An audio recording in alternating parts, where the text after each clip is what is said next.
Welcome everyone to the world famous customer engagement revolution, where we motivate, inspire, and teach you to be more effective and fully engaging with your customers and prospects.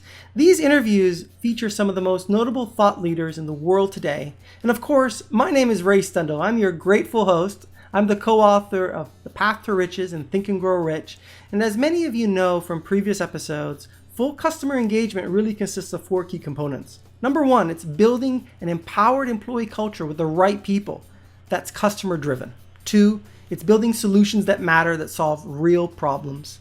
3, it's about having an integrated marketing and sales process that adds value at each step in the way in which you interact with customers. And number 4 is about ensuring customer loyalty to make customers for life. So in order for us to make progress along this methodology, we have to build competence. And that's exactly what these interviews is all about. It's about sharing the best ideas from the world today that can be applied to move your life and your business forward. I'm so happy and grateful to have as my guest, Mr. Don Green. Don Green is the CEO of the Napoleon Hill Foundation.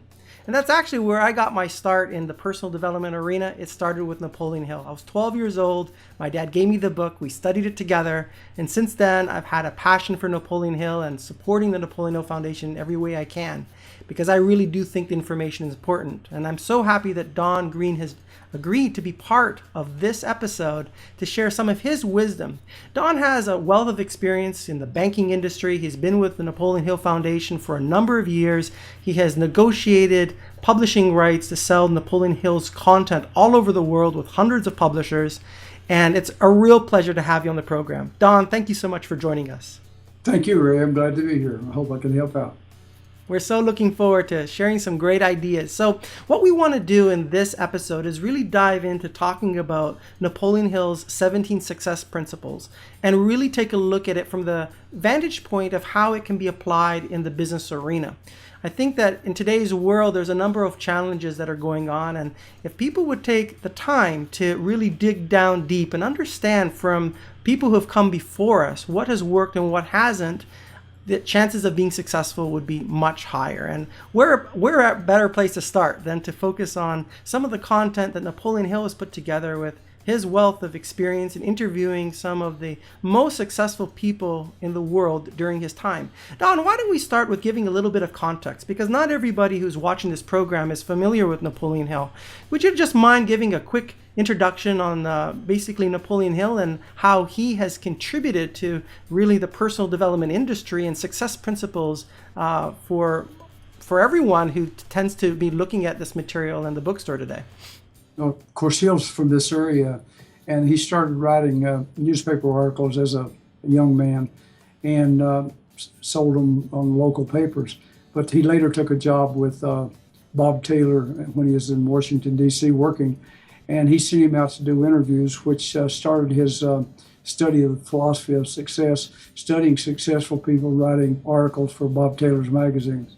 One of the first interviews was with Andrew Carnegie, who was an industrialist, founded the U.S. Steel, and he had recently sold it out for $350 million. A lot of money in 1908. And he challenged Hill to go out and interview these successful people and develop a philosophy of success.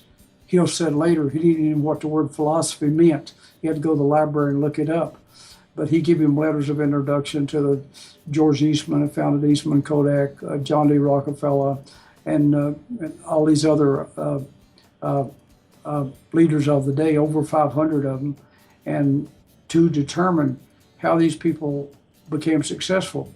And over a period of 20 years, he developed what he called a principle of success, starting out with the first one and said, hey, these people applied this, and this is the reason they're successful. All right, that's excellent. Let's just dive into and take a look at the first principle, which is definiteness of purpose. As we think about definiteness of purpose, and we put the hat on of a manager in a corporation, a business owner, an entrepreneur, let's just dive into how we can apply this principle. And to me, it really comes out with gaining clarity for what it is you want to accomplish in the business. Who do you want to serve? And more importantly, why do you want to serve them? What are you really trying to accomplish to create meaning in the world that is really going to fuel you to go over all of the obstacles that you're gonna come across in dealing with your business, your competitors, the market, customers, and so forth. Don, maybe you can expand a little bit more on how we can apply this principle in the business world. The application is a thing, Ray. When he talked about definiteness and purpose, he defined it as a starting point of all achievement. Now, we have lots of people that write books on stock market, on different things, but there's only two ways to make money in our economy. One of them is to have a service that people are willing to part their money for and pay you money, and the other is a product. But each of us have to decide what service that we want to supply and get good at it and marketing it and developing, or a product and that people were willing to take their money. And that's it. That's the two things. But I can't tell you, go study the stock market or whatever. Each individual has to choose what their passion is, what they want to spend their time at, and what they want to. I basically say it's real easy to be successful if you have a passion. You go to bed with it, you wake up with it, and you eat with it. And it's that pretty simple. But you have to get better than the other people around you if you want to have better results. And as he said over and over again, that definiteness of purpose, basically knowing what you want to do. About 95% of people have no clue what they want to do other than they say make money. But you got to have a purpose to start with. It comes back to the old phrase, find something that you love to do and dedicate your life to doing it. And I agree with you. Most people, if you stop them on the road and ask them, what do you really want out of life? They can't really articulate it. And if you don't love what you're doing, how can you really ever become world class at doing it? Because it's going to take so much time and effort to get to that level. So clearly, definite purpose and loving what you do. So for those of you that have a business or are working for a business, ask yourself, do you really love the nature of the work that you do? Do you love it to the extent that you are passionate about it, that it becomes a healthy obsession that you think about all the time to figure out how you can provide better service, more service to your customers and get the fulfillment out of doing so. So that's, I think, first key principle. Why don't we move on and talk about our next principle here? I'm just looking down at my wonderful Science of Success course that I took as I become accredited for the Napoleon Hill Foundation. And the number two is we're going to talk a little bit about the mastermind. The mastermind principle is a very important principle that talks about how we become in harmony with other individuals with a common goal, with a common purpose, and then work together towards obtaining that goal where we each harness each other's strengths, each other's core competencies, each other's creativity, resources. And Mr. Hill made the key point of emphasizing being in harmony with each other. Don, can you expand on this a little bit more? And we can talk about how business executives can harness the power of the mastermind to really move their businesses forward. Well, he got this principle from Andrew Carnegie, and there's no better example. Andrew Carnegie came over here as a 10-year-old from Scotland. I think they were starving to death. He took a job as a bobbin boy for $1.10 a week. And of course, he later got to reading books that was furnished to him by a Colonel Anderson, and he read all the great books. But while he didn't know all the things involved to do steel, he had the ability to work with people, and that's what he called his mastermind. He selected the chemists, the accountants, the attorneys, and so forth, and formed U.S. Steel. He didn't know the steel industry, but by using the mastermind principle, he was able to harmonize them together, because that's part of the mastermind thing is you're all working towards a common goal in harmony. And of course, his was to produce steel at a cheaper than what it was, and to combine all the companies and make all the different types of steel and mass produce it so it could be much more marketable. And he built U.S. Steel into one of the greatest corporations in the world. And that was with the use of the mastermind principle. And you just can't overemphasize it, because none of us can know everything about, for example, you can be the best author ever in the world and write books, but believe me, till you get established, they will not be the path to your door. It's you can write it, but you have to have marketing people and a lot of other people involved to get the thing published and get the public to buy it and get the money coming in. So it creates It takes harmony among a group of people working towards a common goal to truly be successful. So, as an action item for those of you watching this video, ask yourself, are you part of a mastermind? Are you part of a harmonious group of individuals working together, meeting on a defined frequency where you share ideas, share resources to really help each other move to where you need to get to? And really recommend that you look at people in your industry and even across industries that have a unique vantage point that could be very helpful and symbiotic to the work that you're doing.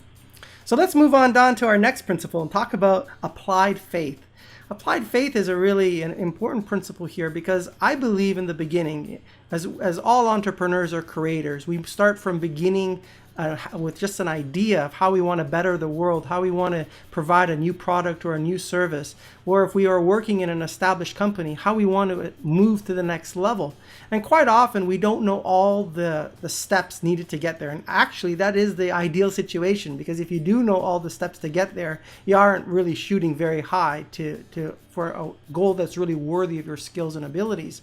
So to get us from where we are to where we want to be, quite often all we have is an idea, passion, desire, but we also need to have this principle. And this is all about faith that we apply day by day, step by step, to move us forward when we don't have tangible proof that we're making progress. Can you share a little bit more about this principle? Yeah, the applied faith is very important, because without faith in what you're doing, if it comes real easy, well, okay, but if you have a little bit of trouble, if you don't have that faith and that belief that you can see the end result in your mind, you just gonna make a half effort, and you become what he'll define as drifters, going from one thing to another. But if you have a passion and have faith that you can accomplish what you're going to do what takes necessary.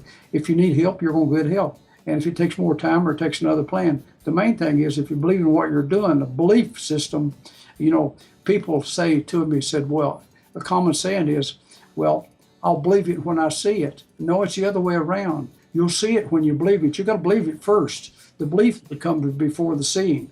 And without it, you just simply won't put the effort out to accomplish great things. And the faith is of utmost importance in anything you accomplish. I mean, why would you stick with something other if you don't have a belief that you can accomplish what you've got in mind? So it's important to have it. And to me I will post little signs around, on the refrigerator where I shave to remind me, basically, what needs to be done to remind myself of what I'm working on, to keep it fresh on my subconscious till it becomes a part of me. And it works.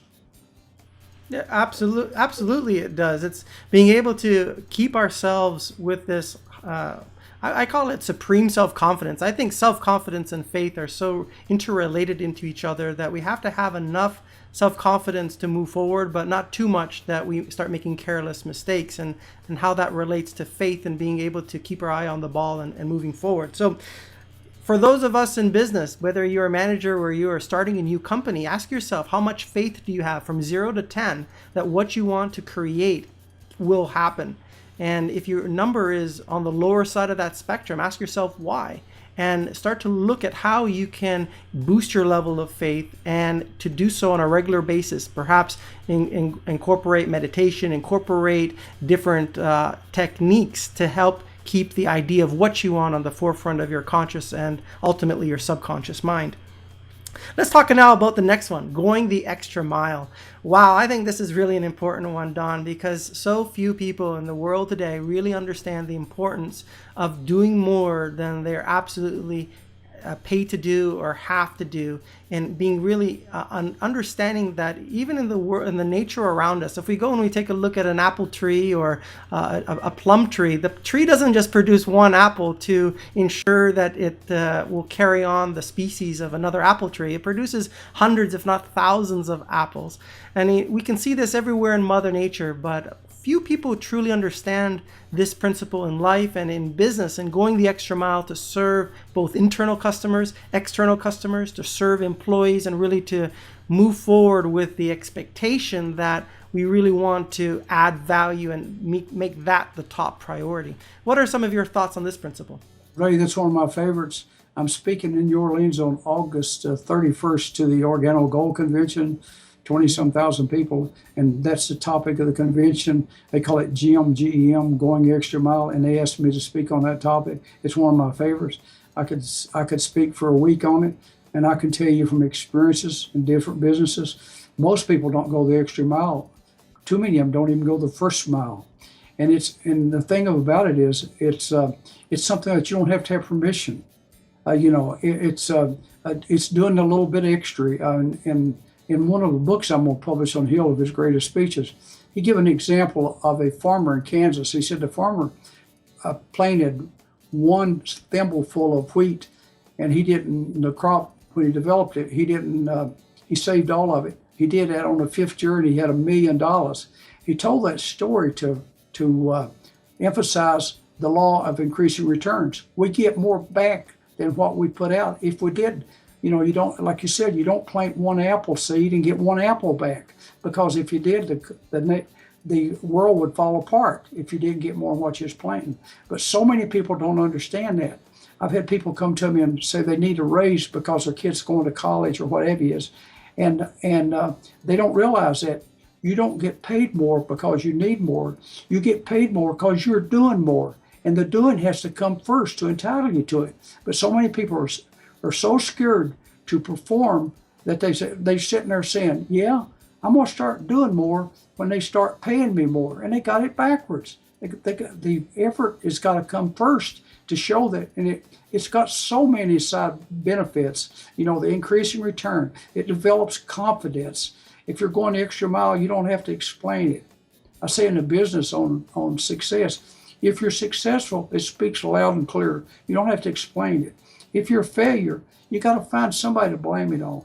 You got to find some excuse. You got to make alibis. Blame the government, too much taxes, my spouse spends more money. Anything you can think of, you got to have something other if you're a failure. But if you find yourself going the extra mile, you'll set yourself apart from the rest of the crowd. And it's easy to do. I mean, all you got to do is a little bit extra. You see something that needs to be done. I give the example. I got to sell Walton Award one year, and they gave me a cap with Walton on it, and they gave me his book and so forth, and a plaque and so forth for some community work I done. And in his book, he told a story of, he visited all of his stores. I've had Walmart stock forever, love the company. And he visited the store, and there were some trash close to the cash register. He told the manager, he said, "You need to clean that up." And he said, "Oh, I got somebody who'll come by and do that." Sam goes to the back and asks for a broom and a dustpan, and he goes out there and does it himself. And the lesson was, hey, if you see something that needs to be done, go ahead and do it.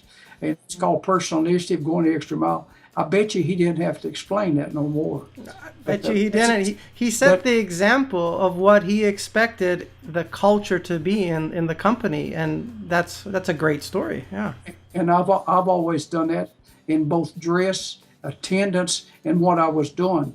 For example, I had rules. I never use a company envelope. I still don't today. I never use one of their stamps. It's just things that I did because would it be see a stack of mail going out through the bank and I run through the postage meter that's my personal mail? That means everybody else should be able to do it too. I've got 60 some employees that are working with me. You got to set an example for them, the same way you do your children. If their children can't look up to their parents, who are they going to look up to?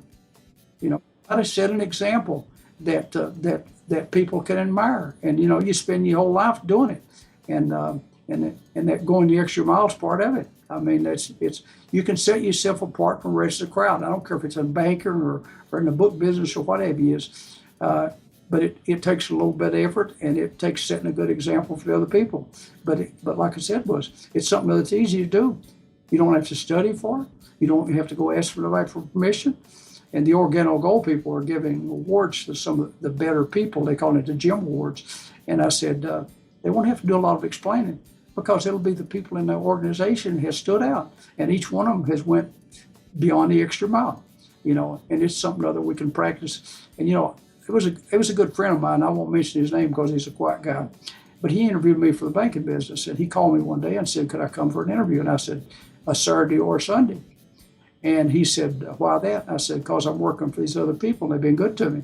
I said, I could do it. He said, I understand that. And when I went to see him, he appreciated the fact that I didn't take off a job looking for another job. And he told me something other, and of course he's read the books also, and he's a mentor and a brilliant guy. He said, you know, if you do a little extra one day, probably won't matter.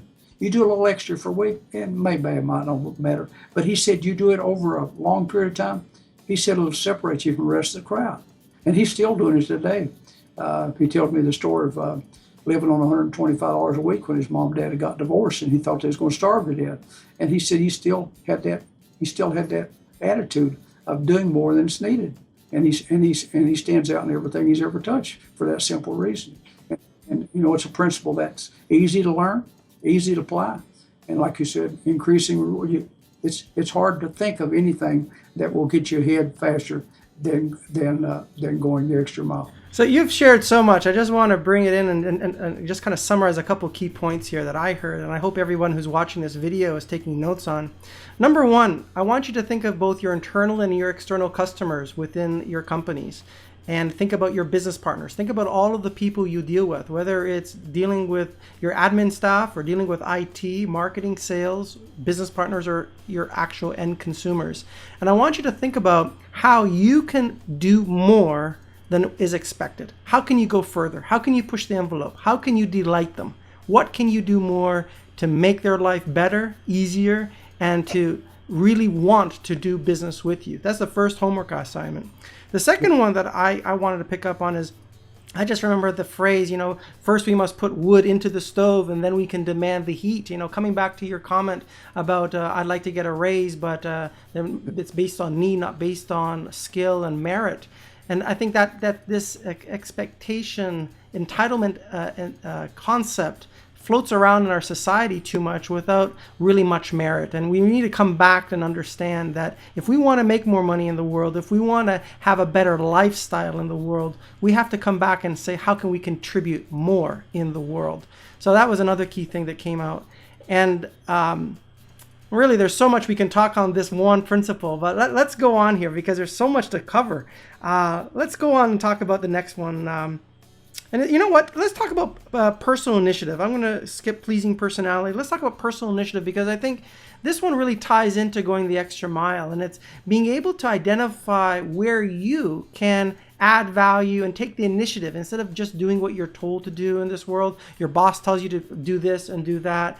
A customer tells you to do this and do that. It's being able to take a step back, understand the world around them, understand the end objective, the results, the outcomes that are needed, and then looking at how you can use your creativity, your intelligence, your imagination to take steps that are going to be of value.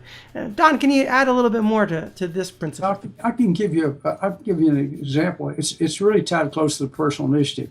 Back in the October, I got a call, and I was in my office and I had somebody from University of Virginia. Of course, that's where I'm sitting at in their campus with me, and Anita sticks her head back and says, someone from Nigeria would like to have your phone number, needs to talk to you. I said, give them a cell number because it was almost quit time.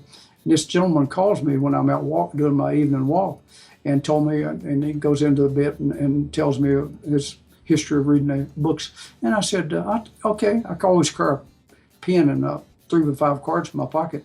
And I wrote across my leg and used it for a background, and I got his name and tried to get his address. But I said, you know, I might not got your address real good. Why don't you send me an email, and I'll send you a couple books. And you, Mr. Stone, he knew about all the people and all. And he seemed okay and just hooked up good. And he wasn't asking for nothing. He just wanted to let me know he read the books. So I FedExed him a couple books. And about maybe 5 days, 7, 8 days or something, I didn't write it down, he calls me and wants to thank me for books. And we talk a little bit. And he said, I want to wire you a donation. I said, okay, we don't solicit donation, but we'll take it. I told him the name of the bank and so forth. He said, I'm wiring you $100,000. Now, when I talked to him, there was no business relation other than the fact he read our books. He wasn't seeking anything. There was no reason for me to send him the books other than I thought it was a nice thing to do. I wasn't expecting anything in return. But personal initiative, going the extra mile, or what you want to call it. I can give you so many examples. Shane Moran called me one day from Morgano Gold, and it's been worth a few $100,000 to the foundation.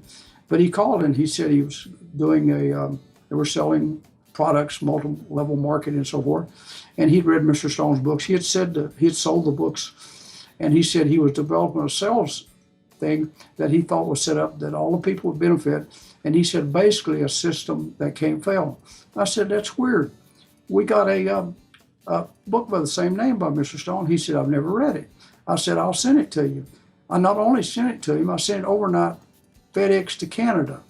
He got it the next day, and when I was invited to speak to Jamaica later, I think we had about 1,000 some people in Jamaica. He asked me to come there and speak. He told that crowd about me sending him that book. How impressed he was that I sent him that book, and which I didn't have to do. And but personal initiative, again, it's a lot like going the extra mile. It is. It's basically seeing something other that you can create and do that will create value to yourself. Maybe not directly, maybe indirectly, but you do it because it's the right thing to do. Mm-hmm. So true. Let's. That was a great story. I mean, imagine that. That's like you.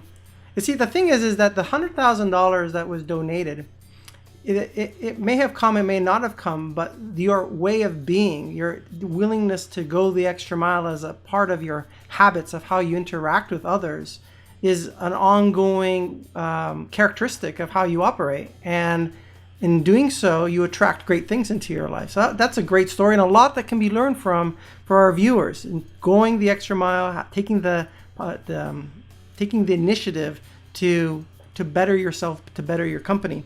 What I'd like to do now is I'd like to tackle the next two together. I think they really work well together. It's positive mental attitude and enthusiasm.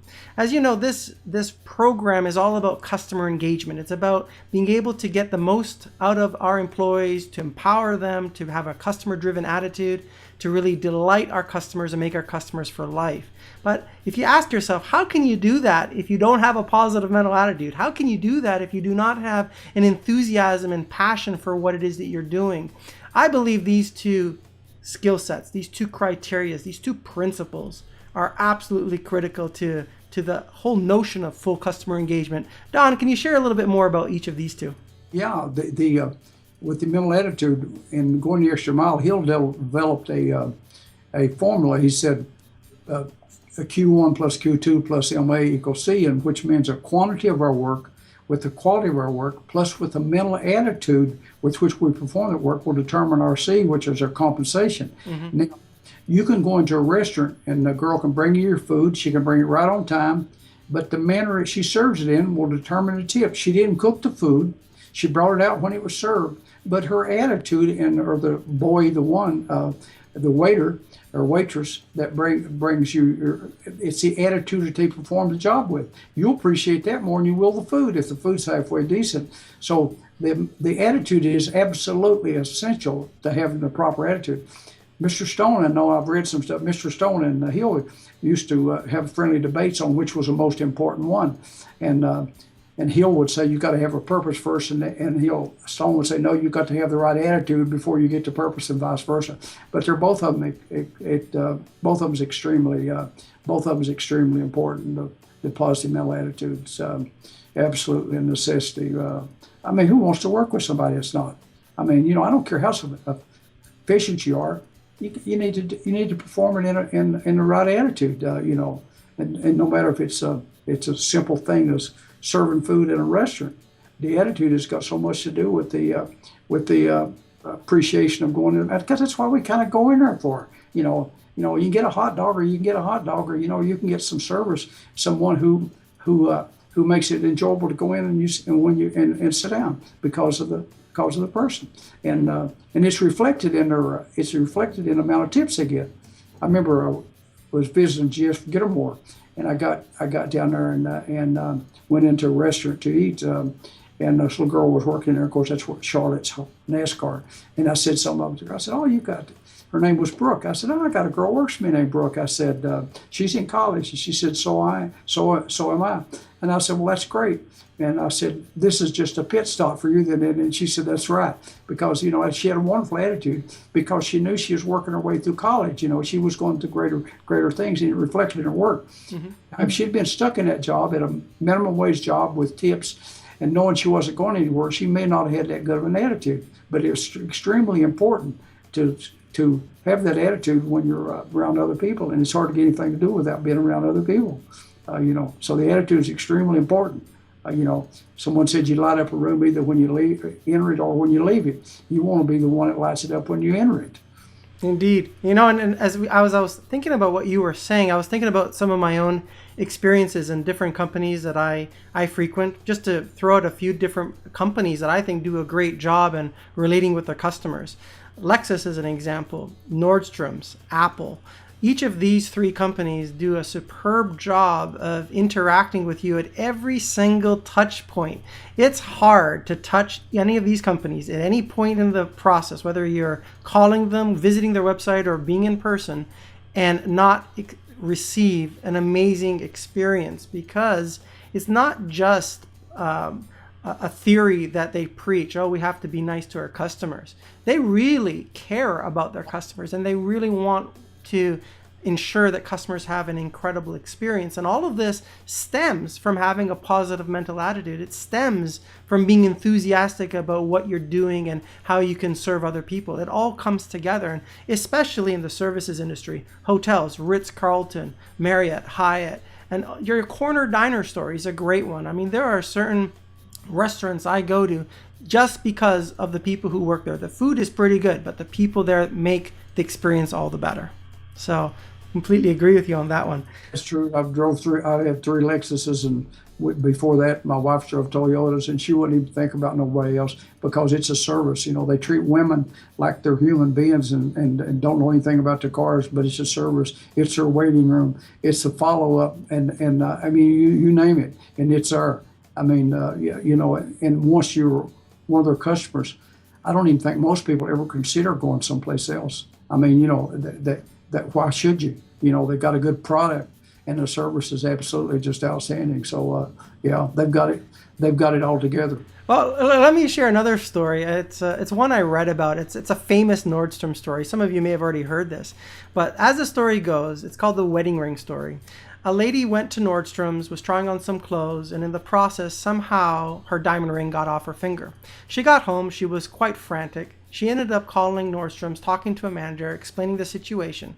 The manager went to the dressing room, went down on his hands and knees, started looking around, couldn't find it. He called 3 or 4 more people. They all went through the restroom rooms on their hands and knees. They couldn't find it. They figured out it must have been the vacuum cleaner got it up. So they went and they took like 7 of these vacuum cleaners, cut open the bag, spread all the dirt on the floor, sifted through all of it, found the diamond ring. I mean, can you imagine the level of service they went through to bring this ring back to the lady? How many millions of times this story has been written about, talked about, and how much goodwill has been generated by this story. I mean, it's going the extra mile, it's enthusiasm, and it's really having a lot of love for your customers that I think is differentiating companies today. Well, I can tell you one from literature you may have read, may have not have. This little lady comes into a department store in New York City, and a young man says, "Could I help you, ma'am?" She said, "No, it's raining. I just come in to rest." And he says, "Let me get you a chair." He gets her a chair, and later she leaves, and then they get a phone call that the young man that waited on the lady, that the guy owns a castle in Scotland, and he would like for him to go over there and he's remodeling it to do the drapes and all this other stuff. It's a tremendous order in the thousands and thousands of dollars. And the guy told him, said, "Oh no," said, "he's a young man. He don't know the business. He's just been started. We'd have to get a more experienced clerk." And he see that young man that waited on my mother, he either goes or take my business somewhere else. Well, the man calling was Andrew Carnegie. So, and it's simply the reason all he was nice to that lady and give her a chair to sit down. That's all he did. But look at the reward he got. It's service. I said, you only got 2 things. You got a product or service, and they're both good. You put a good product with a good service, and that's it. I mean, what else? That's it. And just extremely important. And a lot of people never get it down pat. Right. So true. That's a wonderful story. Okay, let's move on to our next topic.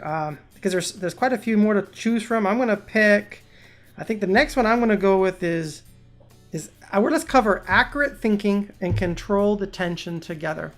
accurate thinking is so important today. It's probably, well, it's always been important, but if we do not accurately think about what it is that we are observing in the world around us and embrace objective reality and use our minds fully to observe, to assess, to integrate, to think, and then to act, we're really putting ourselves behind the eight ball. And from a business perspective, accurate thinking comes into play as it relates to understanding your customers' requirements, understanding the problem that needs to be solved, getting very clear on how you can resonate with your customers, how you can understand their buying process and work with them to find a solution, and ultimately use your accurate thinking to retain your customers for life. And beyond that, in our own individual worlds, and as it relates to relating with our family and our friends, if we don't have accurate thinking and the ability to control our attention and focus our will, it's really hard to get ahead in the world. Don, why don't you share some more thoughts on these two topics? Well, the thinking is really, that's what separates us from the rest of the animals, is ability to think. When you go back and to look at Hill's books and all his writings, someone said, talked about the book was, I told him, go back and read the first three words, and that's it. That's the first three words in the book, is on thinking, and it's extremely important, because we first have the thought, and then we have the action, and then we have the results. Of course, the thing about it is, if it's good thinking and good action, you got good results, and if bad thinking, bad action leads to bad results, because it's always a thought before it's a thing. And it all starts in our mental process, both good and bad. It's a story I read where the little boy is telling his dad, said, it seems like I got a good dog and a bad dog in me at all time. He said, son, which one wins? And he said, every which one I say, seek him to. So, we do this thinking, and then we do the right thinking, and then we make the right choices, and then we apply it, and then we live with our results, both good or bad. But the thing of it is that if we do accurate thinking, and until those things develop into habits, we do them basically without thinking, both good and bad. For example, lighting up a cigarette in church because you've been smoking for 30 years and things gets quiet, and it's about the number of times the body says, hey, I need a cigarette. You reach down there and pick one up and light it. I know it's happened in church before, that people did that because it becomes such a, they did it till they no longer thought. And it just become a basically kind of an automatic reflex, like something biting you and you reach up and smack everywhere it bit you without thinking, and that's just, it's extremely important if you're going to have good results. It's not just thinking, but it's having accurate thinking, because not accepting something other necessarily as what it might first appear to be, but what it actually is. And there's a whole lot of difference in that. People getting confused with something of what it appears. It's kind of like 4 or 5 people seeing a car wreck and you ask them what happened, and every one of them can tell a different tale, because they really wasn't paying close enough attention to know what happened. So it is extremely important if we're going to be successful, is not only have the accurate thinking, but follow it up. I'd like to add to what you just mentioned with an example I think most people can relate to, and it's thinking back to when you were a child and you got your first bicycle. If we go back to that time in your life, that tender time in your life, before you got the idea of having a bicycle and you got really committed to the idea, you had desire, you had will, and you had belief that you could have a bicycle. And at the moment that you came to those 3 points in your life, you made an emotionally committed decision. And this emotionally committed decision, whether you knew it or not, was in your conscious mind, where you started to get up mentally and healthy. You were obsessed about the idea. As you said, and you mentioned at the beginning of our call, Don, you woke up with the idea, you went to bed with the idea, you went to sleep with the idea, you ate with the idea. And ultimately, this concept moved into the subconscious part of the mind. So what we're talking about here within this accurate thinking part of our video is how important it is to observe reality correctly, because we perceive reality in many different ways, and we have to make sure we're perceiving it correctly, and then we have to make sure that we are using our mind in a volitional manner. Make sure that we are actively using our mind. I'd say that so many people in the world, they're living like animals. There are five senses. We can see, smell, taste, hear, and touch, but we're not actively engaged in thinking. And there's a quote, maybe you could help me remember the quote. It's, was it Earl Nightingale who said it? Is that if the majority of people would share what they're thinking, it would be a pretty quiet world, something to that effect, because so many people aren't thinking. Well, Albert Schweitzer he said, what's wrong with the world today? And he said, people don't think. But I'll give you one, I think it's very appropriate. Both poverty and riches are product of the minds. Mm-hmm. You know, I mean, they say poor people think about poverty. They're in poverty. That's what they think about. But people that's dealing in money or material things or things about what are they thinking about? They're not thinking about poverty, are they? No, they're thinking about their investments. They're thinking about where they can grow, where they can multiply what they've already got. They're not thinking about poverty because, again, poverty and riches being a product of the mind. You know, it's just like with the good thoughts and bad thoughts are both a product of the mind. And that's the reason we talk about accurate thinking. We have to have the right thoughts, and then we have to take the right action if we expect the results. Who was it? Someone developed Zig Ziglar's definition of insanity, doing the same thing over and over again and expecting different results. For example, I give the example of a girl. A girl's always having trouble getting the wrong boys and never getting a suitable mate, and they expect to go to the bar and find somebody. Maybe it's not a real good place to look for an ideal mate, because I think most of the people going to the bar, they're not exactly looking for a long time of commitment. And but they keep doing the same thing over again, hoping that they'll get better results the next time. And usually it doesn't turn out that way. Mm-hmm. So true, so true. So Don, there's a couple books that we want to share with our audience today. I'd like to talk a little bit about each one of them. I have read both of them. I think they're great. Let's first talk about Outwitting the Devil. Tell us a little bit about where this book really came from, and give us a little bit of a history background on the book, and tell us about what the reader can really expect to get out of the book and how it really complements a lot of the ideas we've been talking about today.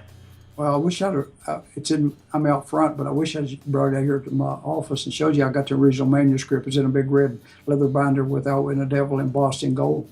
Hill did the thing in 1938. He went through some really rough goings, and I think the conversation started in front of the Lincoln Memorial in D.C. But anyway, the book is based on fear, and what the basis of the thing is a quote I ran across is, the fear is a man-made devil. In other words, it's our devil. We make our own fears. I'll give you an example. It's not the book, but an example. A little boy goes by the graveyard, and it's late at night, and he knows the tales he's heard about the graveyard, and he feels something on his neck. By the time he gets home, he can't even tell him what happened. His heart's about to jump out of his chest. He's broke out in sweat. His eyes have enlarged. And when he finally calms down, he thought something had him by the neck. His shirt collar got turned up, and that was all. But his imagination ran wild. He knew that somebody got him by the neck. Something out of the cemetery got him. So his fear developed in his mind. And and the fear can do two things to you. It can either motivate you or it can freeze you. It can stop you in your tracks. Mm-hmm. Because we all have fear, because without fear you can't have courage. Courage means facing your fear anyway and proceeding, but accepting fear to stop you in your tracks. And that's the basis of the book, is to see from the thing is that, we all have these fears. Anybody that doesn't have them, people in the military have them, but they have bravery. They have to have courage to get over them. And whether you do it by partly reason and partly action, both of them is extremely important, because you can't be acting and have fear at the same time if you're engaged in something meaningful. I heard a guy was a psychologist one time say he had never met a depressed person that was actively involved in making the lives of other people better. And fear comes about because we sit and think negative until it freezes us into doing anything. And it's an important book, and God is still selling well. I mean, it's unbelievable, the response. I believe I've licensed it in 20 foreign languages, and it's the response. Usually a book does well, and then you go on Amazon 3 months later, and it's disappeared. It's in the top it's in the top 2,000 last time I looked, out of 3 million books, which after a year, I mean, that's absolutely tremendous. The sales of the book and the audio, and they are going to be, looks like, a movie made based on the book, on the Devil book, called Definitive Measures. It's probably 18 months off down the line, but it looks real good. I know there's things such as fundraising and so forth and all, but it looks I think it would be great based on the book, because it is important. And the reason it was never published was the family. His wife was so devout that she objected to the word devil being used. Mm-hmm. And I had someone said, well, I hope you change the title of that book, because the word devil in a title is offensive to a lot of people. Well, I mean, devils are man-made devils, and what else could you have changed them out? You think about changing the title of one of Napoleon Hill's books. I mean, you can change the title of his book. I mean, Think and Grow Rich, what are you going to call it? Think and Grow Happy or something other? I don't know. But, he laid out Outwitting the Devil, and that's what it means. It means being able to conquer our fears so we can move on to the next step. And I think it's a very, very important book, and it's been received real well. It's been fun to talk about it. We've done numerous interviews. Sharon Lecter edited it, and she's given a couple hundred interviews on the book, and has been all over promoting the book, and it's been a lot of fun. And hopefully it's done a lot of people a lot of good, because we can get the impression that nobody has fears. Well, anybody says they never have no fears, they're lying, because we're human. Mm-hmm. We can be a kid and hear a limb smacking up against the house and lay there and it's real quiet, hear the limb hit, and we know somebody's breaking in, and we can let our thought process develop fears till we're basically a wreck. And so facing our fears, I believe as Susan Jeffers said, it's face your fears and do it anyway. And you got to get through them. I mean, otherwise you're immobilized, and that's what they do to us. They either get us going or stop us, and we have to make that choice. And controlling our fears is very, very, very important. And so relevant for today. If we think about the world at large, we think about the economy, we think about what's happening in the world right now. There is a crisis of fear. There is a crisis of a fear that the economy is going to collapse. There's a crisis of fear that the global monetary system is going to collapse. And I think what folks don't really realize here is that irrespective of the details behind what happens with our monetary system, what happens with GDP and unemployment numbers, at the root, we all have the ability to be productive, to solve problems, and to charge money for the problems we're able to solve in the business world. And we also have the ability to conduct ourselves in alignment with our purpose and our values and our morals. And we need to be able to step out of being in fear and step into really embracing the highest and best version of who we are. And I think a lot of times we don't. And all of us feel fear at some point or another, as you said, Don. I feel it sometimes, you feel it sometimes, we all do. And it's a question of how we manage fear and do so using our mind and accurate thinking to allow us to move forward.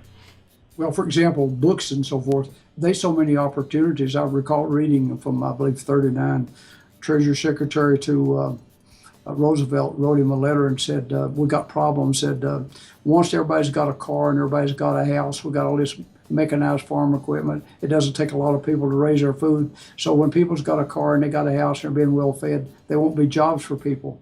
Of course, he never thought about the iPad coming along, or the iPhone, or the laptop, and all these other products. And our needs don't drive the economy. Our needs are basically our shelter and food and clothing, but it's people's wants. They got 3 TVs, they want a flat screen. They got a cell phone and they want the app, the 4 or what the newest one is, and they got a car, they want a new car that parts itself, and so forth and so on. They got a home and they want a bigger home. It's their wants that drives the economy. And as long as there's people like Steve Jobs and Bill Gates out there putting stuff out, and people says, I like that. You know, I know we're doing a download on an iPhone for goal setting with a company in England. You know, which I think is just plumb terrific when it looks at it, because you can go in there and you can set your goals up to music that you pick, pictures on there, the movie that you want, and you can, in your words, and then, you know, you could go every day and play that thing till it becomes a part of your subconscious. In other words, you got your own little movie that's got your goals and so forth. And I said, who would have thought of that? I read Peter DeMatteis's book, the guy that did the X Prize, set the rocket up, and he's a medical doctor. In fact, I correspond with him, and he's going to be in one of our books. He said that he gave an example that in Africa, a native, if he's got an iPhone with Google, he's got access to better information than the President of the United States had 15 years ago. So, you know, we've come a long way. I spent some time with Art Linkletter a few years ago, and he reminded us, was eating one day, and he said that people are living twice as long now as they did at the turn of the century. It's the thing, I think, is that communications is so much. If someone robs a liquor store in LA, you know, maybe it hits the news. And years ago, we didn't hear that stuff. People are living better, they're living longer, and so forth. So, you know, we define people in poverty in this country.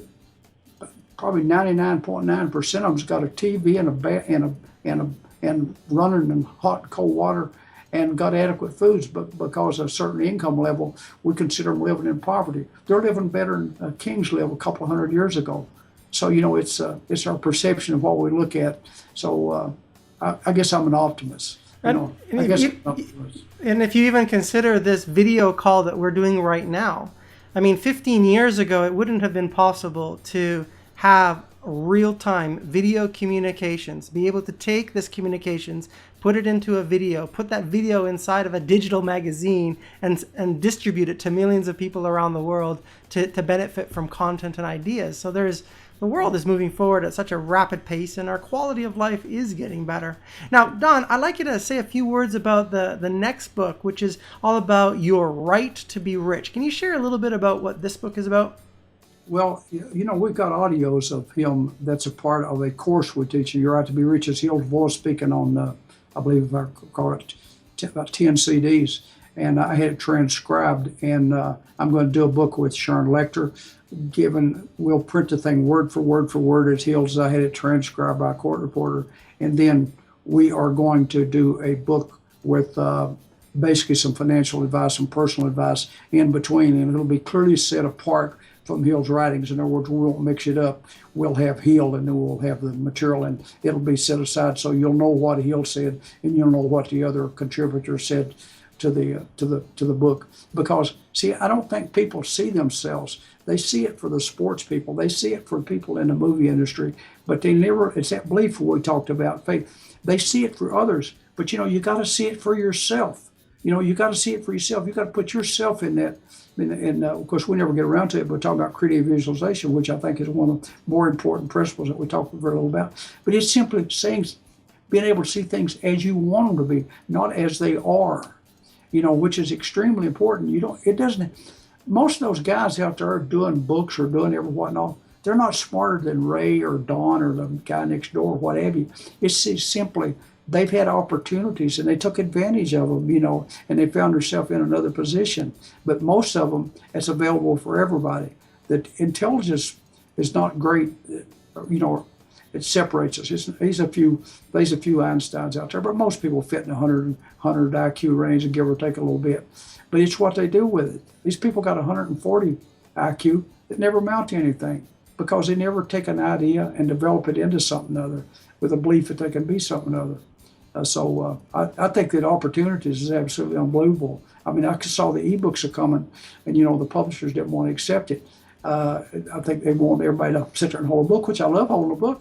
But you know, the young crowd, they're going to read them off their iPad, you know, or off their phone or what have you. And you know, you got to change with times, or otherwise you get left behind. And you talk about the Skype to doing this interview. To me, it's absolutely wonderful because I'm going to do on my book. I plan on doing 100 interviews or more.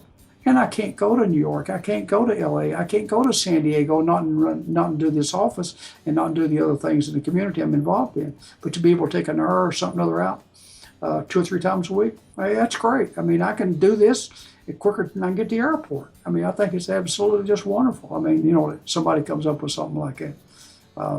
So you touched on creative visualization, and I'd like to let the audience know there's quite a few more principles we haven't had time to really dig deep into. But since you mentioned this one, let's dive a little bit into this one.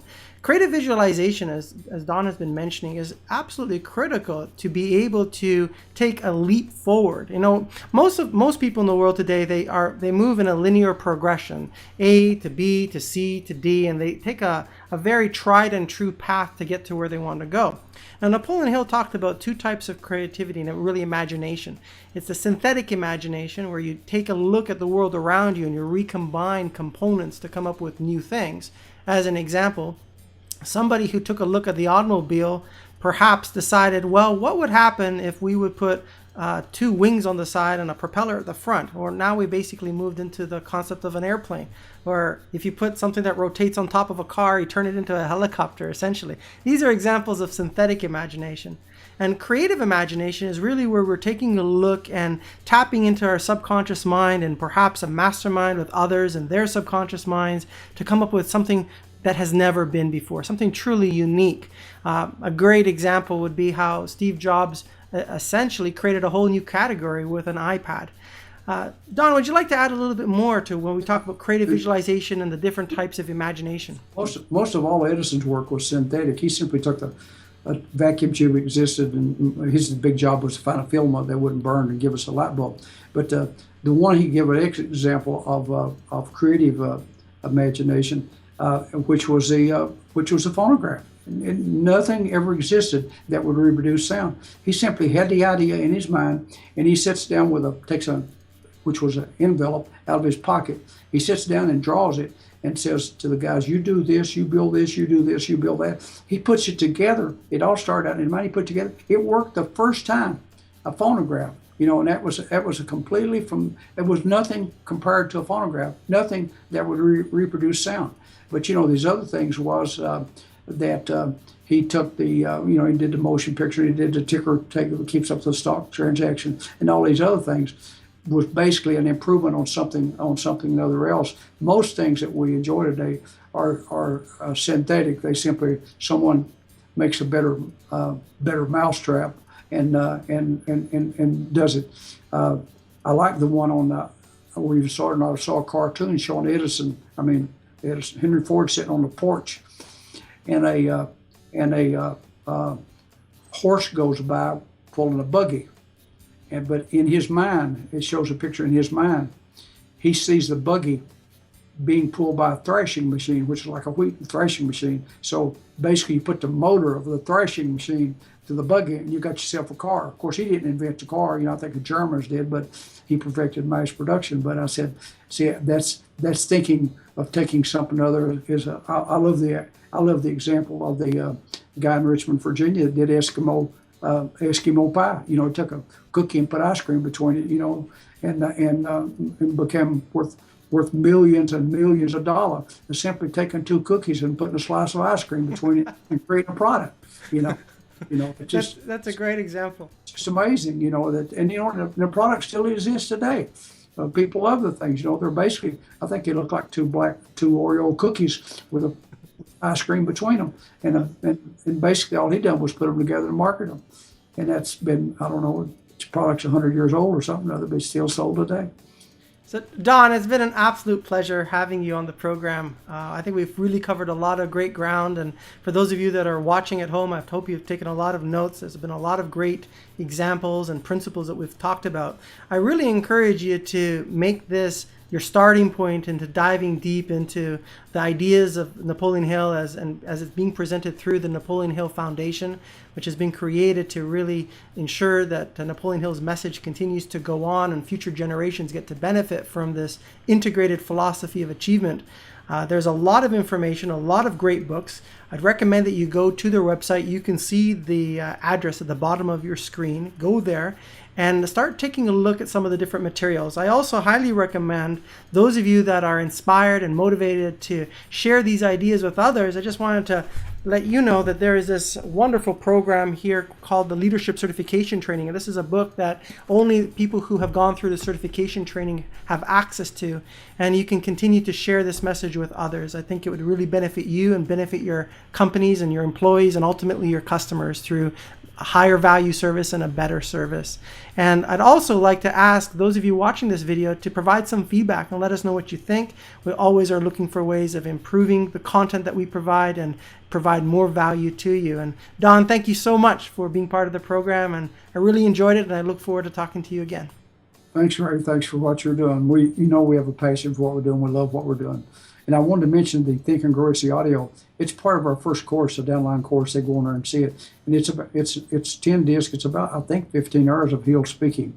So it's an important part of our products, and they get that along with the collector's edition when they get the course, and they can go online and see that course. It's done to.